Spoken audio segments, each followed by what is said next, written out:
하나님, 오늘도 이렇게 복된 주일을 주시고 또 5월달 한가운데 저희들 성도님들 또 교회로 모아주시니 감사드립니다. 우리 교회의 믿음의 어머니 아버지들이 주님 또 연세가 들수록 청청하게 하시고 그분들의 믿음의 유산이 우리 모든 가정들과 또 우리 성도들에게 잘 이어져서 정말 천국 방언을 자랑하는 우리 영세교회가 하나의 미랄의 정신을 우리들의 삶 속에서 모든 성도님들의 가정 속에서 이루어 나가는 복된 가정들 되게 하여 주옵소서. 오늘도 웨스트민스터 대요리문답 48번째 시간입니다. 이 강의 가운데 함께 하시고 우리가 마땅히 배우고 또 깨달아야 할 것들을 배우는 시간 되도록 하나님 이 시간을 축복하여 주옵소서. 예수님 이름으로 기도합니다. 아멘. 네, 오늘 48번째 웨스트민스터 대요리문답 강의입니다. 이 오늘 빼고요 3번 더 하면 끝나요. 49, 쉬운 1번. 그래서 이제 거의 이제 이 강의가 끝 무렵에 다다르고 있습니다.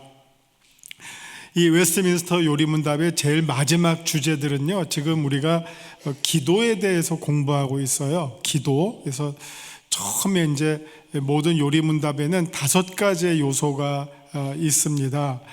그 율법, 그리고 복음, 율법, 복음, 그 다음에 세례, 성례, 기도, 이렇게 5가지고요. 그거를 다른 말로 하면 사도신경을 우리가 또 풀어서 배우고, 십계명 배우고, 세례와 성례에 대해서 배우고, 마지막에 기도에 대해서 배울 때는 주기도문이 이제 제일 마지막에 등장하게 됩니다. 그래서 이렇게 5개, 십계명, 사도신경, 주기도문, 그리고 세례, 성례, 이렇게 5개가 소위 요리문답의 5가지 요소예요.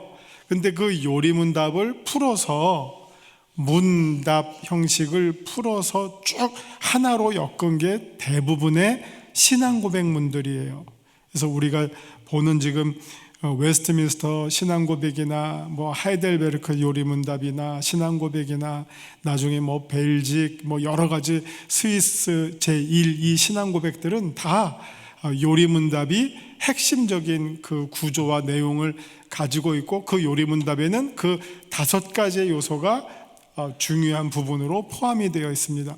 그 중에서 이제 우리가 제일 마지막으로 기도에 대해서 공부하면서 또 그 기도의 가장 결정판인 주기도문에 대해서 우리가 이제 한 앞으로 3시간 정도 4번에 걸쳐서, 오늘 포함해서 4번에 걸쳐서 주기도문에 대해서 공부하시게 됩니다. 그래서 지금 우리가 오늘부터 공부하는 내용이 주기도문으로 시작한다 하는 것을 말씀드립니다. 186번입니다. 문제 186번. 하나님께서 기도의 의무에 관한 지시로 어떠한 법칙을 주셨는가? 사실은 기도는 우리 성도의 의무죠. 기도해도 되고 안 해도가 아니라 항상 기도하라, 쉬지 말고 기도하라, 명령형이에요. 그러니까 우리가 뭐 생각나면 기도하고 뭐 어려울 때만 기도하고 하는 게 아니라 언제나 끊임없이 기도하는 것, 그게 이제 어떻게 보면 하나님과 우리가 대화하는 시간이에요. 대화하는 시간. 그냥 여기 이제 부부로 이야기하면 사실 행복하고 원만한 부부는 서로 대화가 잘 통하는 부부죠. 같이 살면서 만약 한마디도 안 해요. 그 부부 저기 텔레비에 나오는 그 무슨 뭐 이혼 프로그램에 나오는 부부들이죠. 예? 서로 대화를 안 해. 그냥. 그리고 대화를 어쩌다 하면 그냥 화나는 말만 하고 그냥 혼내는 말만 하고, 그게 무슨 대화예요. 그러나 좋은 부부는, 사이가 그 금술이 좋은 부부는 뭐예요? 그냥 찰떡궁 하면서 그냥 뭐 있는 거 그냥 별 중요하지도 않은 얘기 그냥 서로 이야기하고 좋아하고 뭐 깔깔거리고, 이게 행복한 부부잖아요. 그런 것처럼 하나님과 우리와의 관계가 정말 좋으면 우리는 끊임없이 하나님과 대화하겠죠. 예, 소소한 것부터 뭐 중요한 일까지. 중요한 일만 대화하는 게 아니라 작은 일에도 대화해요. 뭐 심지어는 뭐 좀 그런, 하여튼 뭐 아주 사소한 일들까지도 대화해. 뭐 구매를 할 때 이걸 살까요? 이걸 살까요? 그냥 그 정도는 자기가 생각해도 되는데 하나님한테 한번 떼쓰듯이 물어보는 거야. 하나님, 내가 이거 살까요? 저거 살까요? 뭐 하여튼 그런 식으로 하나님과 그냥 밀착해서 사는 모습이 기도하는 삶, 늘 일상 속에서 기도하는 삶으로 표현이 된다고 보시면 되겠습니다. 이 186번은 그 기도의 의무에 관한 지시로 어떤 법칙을 주셨는가 하는데, 이건 조금 질문이 너무 딱딱하고요. 사실은 이렇게 한번 해볼게요. 예수님께서 제자들에게 가르쳐 주신 것이 무지무지하게 많아요. 모든 걸 다 가르쳐 주셨죠. 보고 배워라. 뭐 제일 좋은 거는 모델이잖아요. 모델. 예수님께서 삶의 모델과 사역의 모델 혹은 가르침의 모델, 모든 것을 다 제자들에게 낱낱이 보여주셨어요. 이게 그냥 학교 가서 선생님 보는 거랑 3년을 밥 먹고 자고 그냥 같이 돌아다니고 하는 그 삶을 공동으로 공유하는 거랑은 천지 차이죠. 우리가 뭐 하루에 몇 시간만 보는 모습으로 한참을 보는 거, 뭐 수십 년을 봐도 못 보는 모습이 있어요. 심지어 그런 말 하잖아요. 연애 아무리 오래 해도 같이 살면 또 새로운 모습을 보여. 이 사람이 이런 게 있었네? 연애에서는 볼 수 없는 모습이 결혼 생활하면 나타나는 거예요. 그런 것처럼 이 공동생활이 주는 그 효과, 그 결과는 사실은 엄청나죠. 공동생활이 주는 것. 그래서 아마 신앙에서도 제일 결정적이고 중요한 제자 훈련은 공동생활이에요. 같이 데리고 사는 거, 같이 밥 먹고, 이 사람이 코를 고나 안 고나 예를 들면 같이 앉아보면 모르잖아요. 코를 고나 안 고나, 뭐 밥 먹을 때는 어떻게 하나, 뭐 편식을 하나 안 하나, 뭘 좋아하나 안 좋아하나. 제가 누구를 만났는데, 오랫동안 만났는데 밥 먹을 때 자기는 뭘 못 먹는다는 걸 제가 처음 들었어요. 그래서 내가 수십 년을 만났는데도 그 얘기 처음 들었다 하는 경우도 있어요. 그러니까 이게 공동생활이 주는, 공동생활을 통해서 상대방과 밀접하게 엮이는 것, 그것을 통해서 내가 누구고 상대방이 누군지를 아는 것이 그거보다 더 막강한 건 없어요. 근데 예수님께서 제자들과 3년 동안 공동생활하면서 모든 것을 친히 보여주시고 가르쳐 주셨어요. 그런데 예수님께서 제자들에게 가르쳐 주실 때 그냥 요렇게 해라, 요렇게 해라라고 가르쳐 주신 거는요, 기도밖에 없어요. 마태복음 6장 9절부터 보시면 너희는 이렇게 기도해라, 이렇게. 뭐 예수님께서 무슨 뭐 귀신 쫓을 때 이렇게 해라, 뭐 오른손을 들고 뭐 나사렛 예수 이름으로 명하노니 물러나라, 뭐 이렇게 가르쳐 주시지는 않았어요. 그냥 제자들이 그냥 알아서 한 거죠. 보고 알아서 한 거죠. 근데 요렇게 해라라고 가르쳐 주신 거는 기도밖에 없어요. 그게 주기도문이에요. 그래서 이 주기도문은 다른 어떤 예수님의 가르침 가운데서도 우리에게 주는 의미는 아주 특별해요. 아주 세밀하고 아주 완벽해요. 뭐 딴 데로 빠질 게 없어요. 정말 예수 믿고 기도를 어떻게 할지 모르시는 분들에게 기도는 이렇게 하십시오 라고 가르쳐 줄 때 주기도문 가르쳐 주시면 되고요.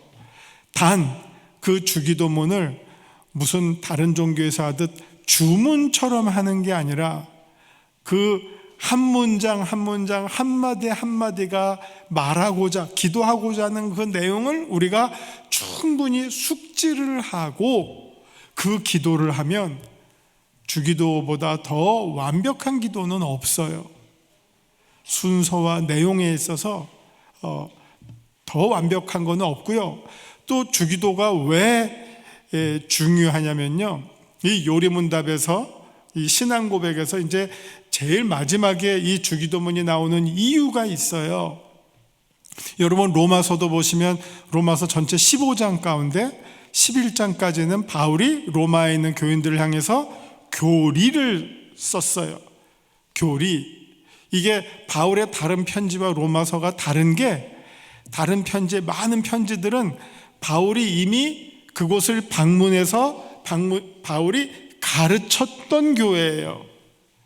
가르쳤는데 요 사람들이 배운 대로 안 해. 가르친 거에서 어긋나.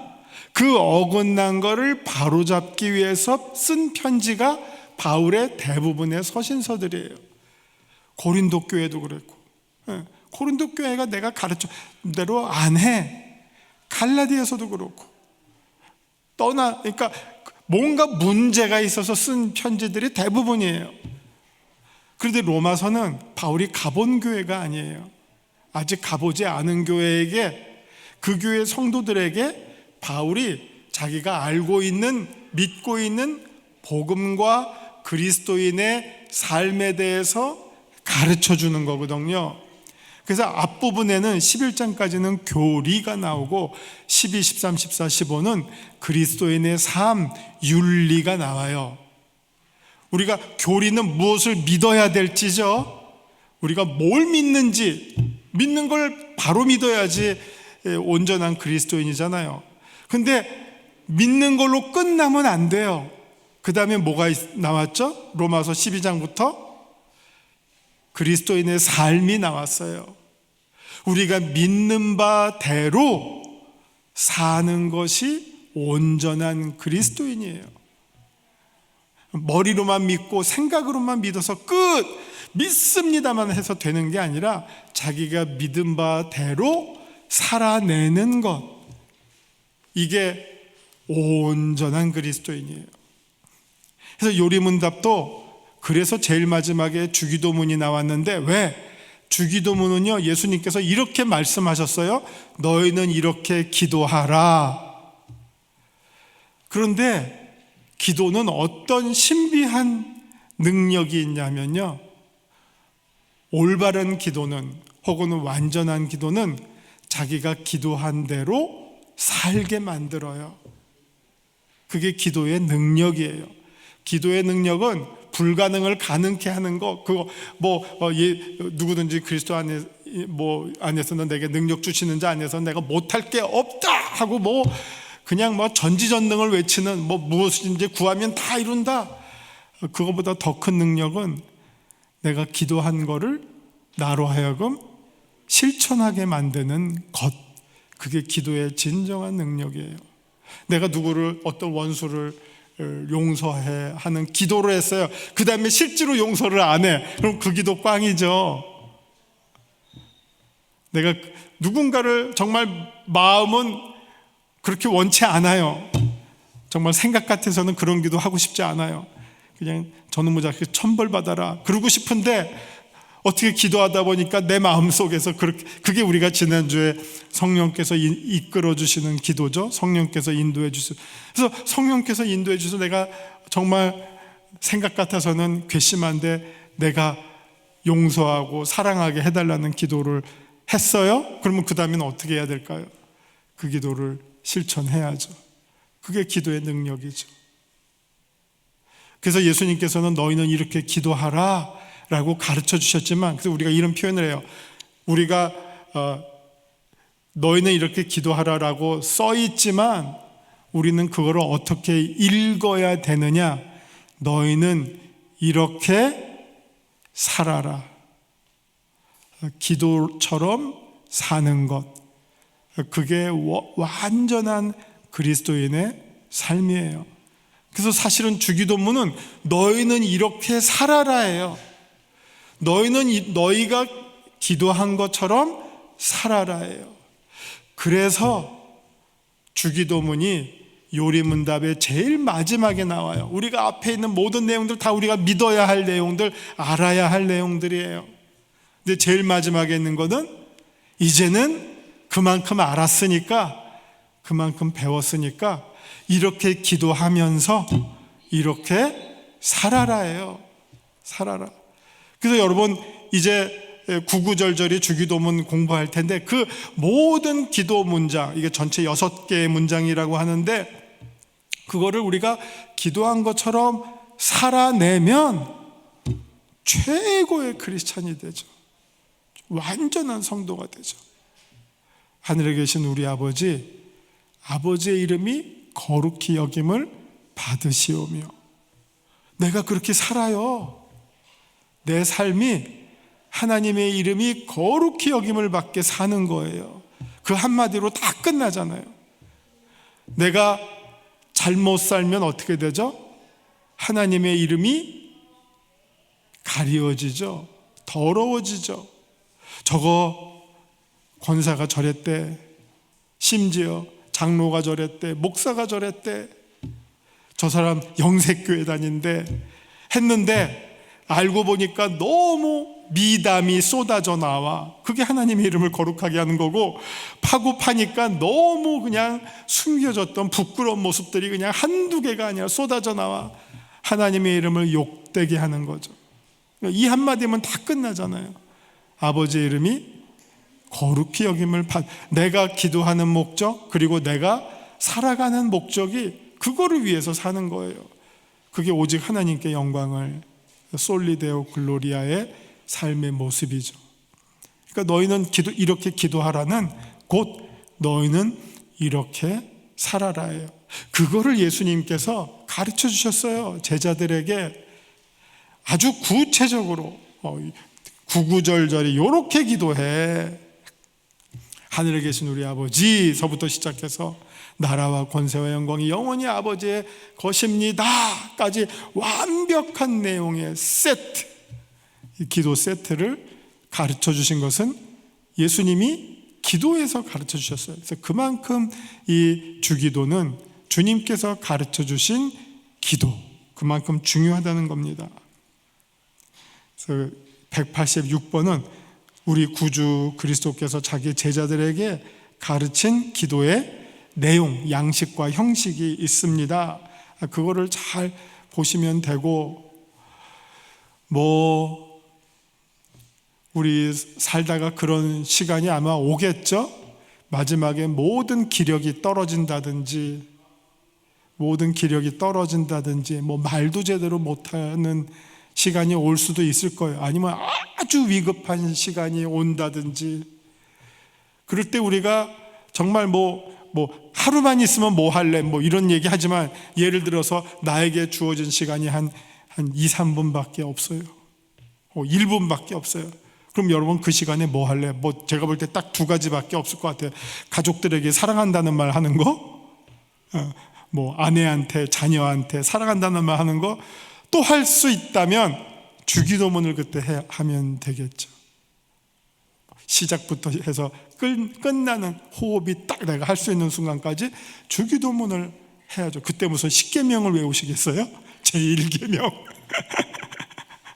주기도문을 해야죠. 하나님 아버지하고 이 주기도문 우리가 딱 그런 시간이 만약 오게 된다면, 그때 마지막에 우리가 할 수 있는 거는 이거밖에 없어요. 무슨 구구절절이 무슨 이 집은 쟤한테 주고 저 집은 쟤한테 주고 이런 얘기 하시겠어요? 진짜 마지막 순간에 하나님 찾고 주님 천국 바라보면서 이 기도밖에 할 게 없다라고 생각합니다. 187번. 그래서 주기도문은 어떻게 사용하여야 할 것인가? 주기도문은 답, 우리가 본을 따라 다른 기도를 만들어야 할 하나의 표준으로서 지시하신 방식일 뿐만 아니라 이것을 또한 기도로 사용할 수 있으므로 이해, 믿음, 경건 등 기도의 의무를 바로 이해하는 데 필요한 다른 은혜를 가지고 해야 한다. 답이 너무 어렵네요. 제가 읽어도 너무 어려워요. 그냥 주기도문은 어떻게 사용해야 할까? 그냥 딱 2가지예요. 개인적으로도 사용하고 공적으로도 사용하자. 여러분 기도하실 때 쭉 기도하고선, 아니면 집에 혼자 기도하실 때 이걸로 시작하시고 아니면 이걸로 끝맺으실 수도 있고요. 공적으로 하는 건 이렇게 구역 예배 모였을 때나 이렇게, 아니 우리 전체 공예배 모였을 때 하는 것. 저는 우리 교회가 이거 예배 때 커먼 프레이어 대표 기도하고선 거기에 이어서 주기도문 하는 게 참 좋다고 생각하거든요. 왜냐하면 이거를 공예배 안에 우리 전체 회중이 같이 하는 기도로 생각하지 않으면 이거 안 하는 교회들 많아요. 예배 순서에 이거 안 하는 교회도 많고, 또 사도신경도 안 하는 교회도 많고. 근데 이 두 가지는 다 공적 기능이 있어요. 우리 공동체가 함께 고백하는 신앙 고백, 사도신경, 공동체가 함께하는 기도, 주기도.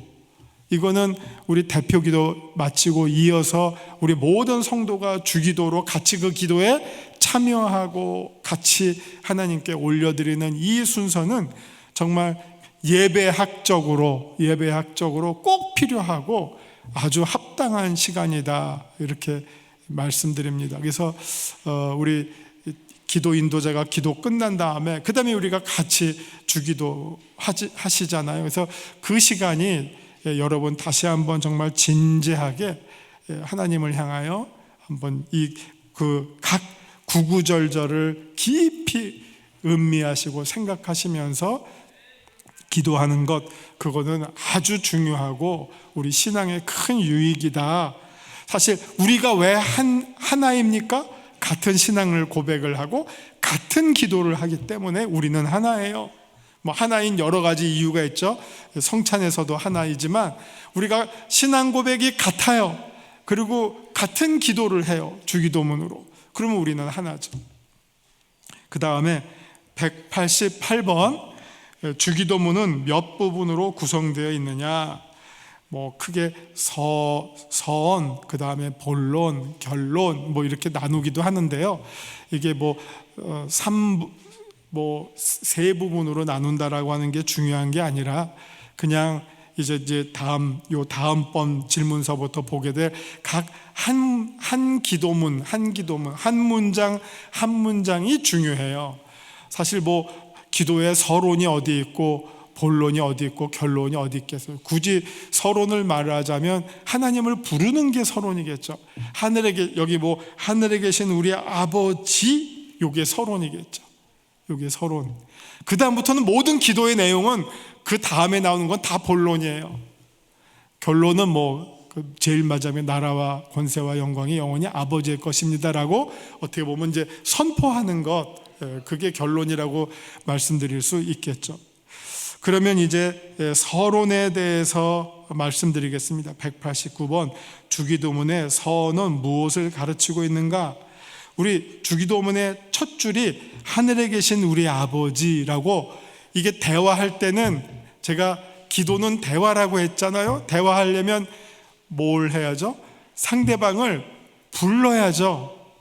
그렇죠? 대화에 초대를 해야죠. 대화에 초대를 하면 그 초대받은 분은 어떻게 합니까? 귀 기울이시죠. 귀 기울이시죠. 이게 기도 안에서 이루어지는 거죠. 우리가 하나님을 불러요. 하나님! 그러면 하나님이 들으시는 거죠.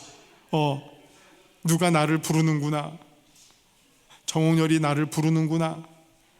우리 앞에 이종희 권사님이 이종희 권사가 나를 부르는구나. 이제 뭐라고 하지?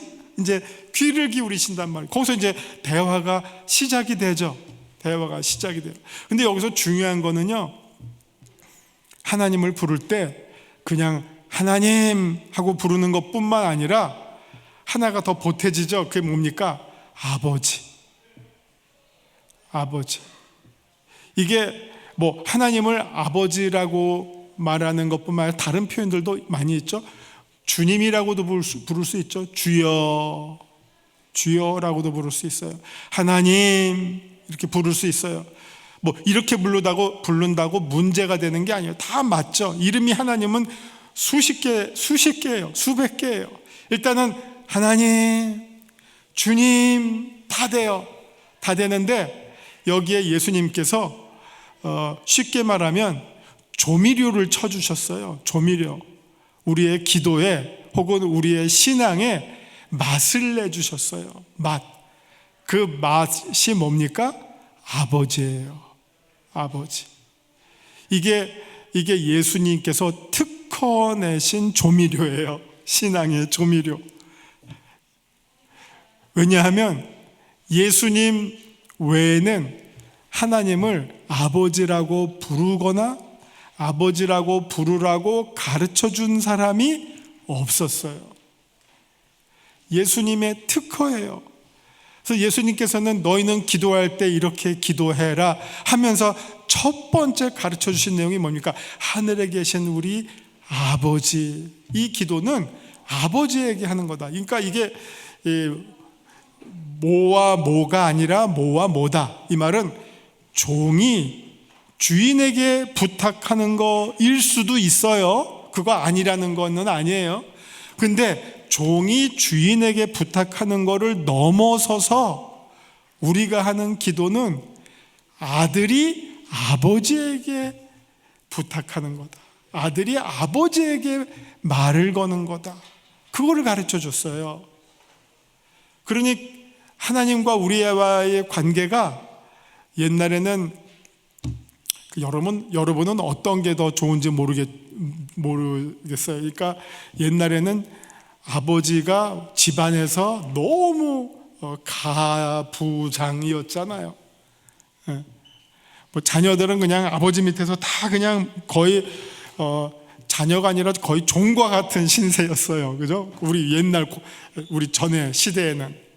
근데 요즘 시대는 어떻게 됐어요? 그냥 가족들이 다 평등해지고 아버지가 자녀들에게 친구고 그냥 뭐 사이좋은 뭐 그냥 동반자처럼 돼버렸잖아요. 가족의 어떤 모델이 많이 바뀌었죠.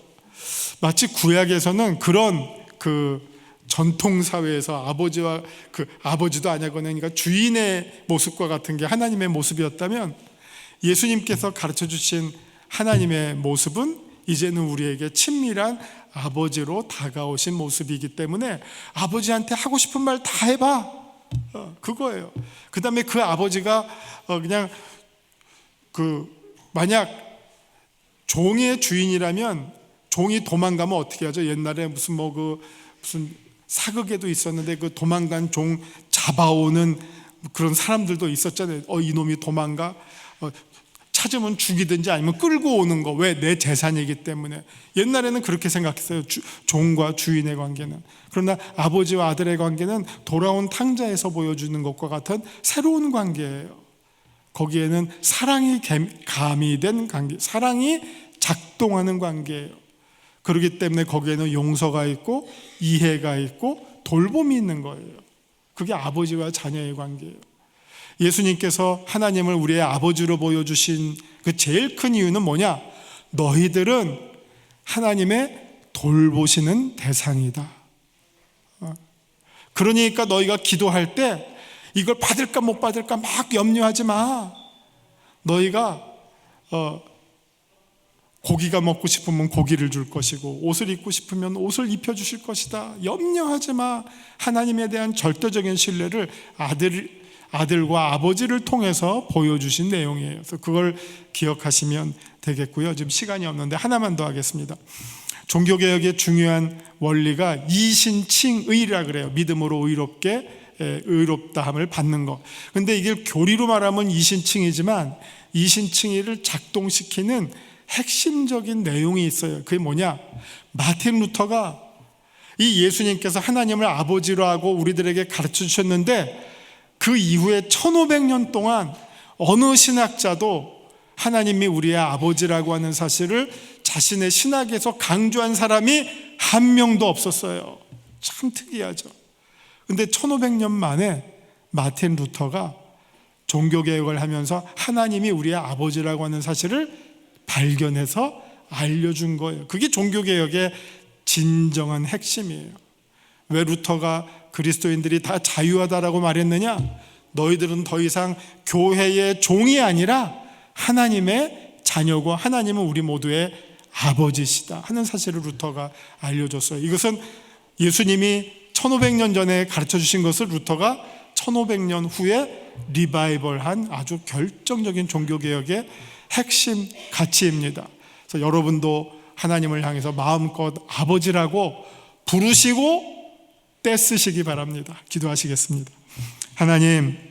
하나님께서 우리의 아버지 되심을 감사드립니다. 우리 모든 성도님들이 하나님의 자녀로서 아버지를 향하여 부르게 하시고 친밀한 교제 가운데 들어가게 하시고 또 하나님의 자녀로서 부끄럼 없는 삶을 살게 하여 주옵소서. 예수님 이름으로 기도합니다. 아멘.